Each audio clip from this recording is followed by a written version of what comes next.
এই বছরটা যেতে যেতে অনেক কিছু শিখিয়েছে। কিছু আপন মানুষের স্বার্থপর চেহারা, কিছু প্রিয়জনের স্বার্থপর চেহারা। মোট কথা, এই বছর চলে যাচ্ছে, অনেক কিছু শিখিয়ে চলে যাচ্ছে।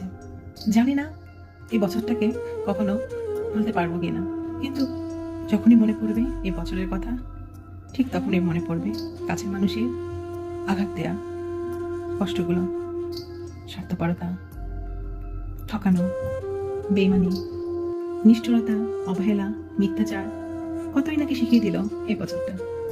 বছর চলে যাবে, এটাই স্বাভাবিক। শুধু জানি না কখন বলতে পারবো কিনা। ওই যে বললাম, যখনই মনে পড়বে বছরের কথা, তখনই মনে পড়বে আঘাত দেয়া ব্যাপারগুলো। তো সময় কারোর জন্য থেমে থাকে না, ঠিক তেমনি বছর কারোর জন্য থেমে থাকে না। শুধু থেমে থাকে কাছের মানুষের, প্রিয়জনের মিথ্যাচার, আঘাত, অবহেলা, স্বার্থপরতা।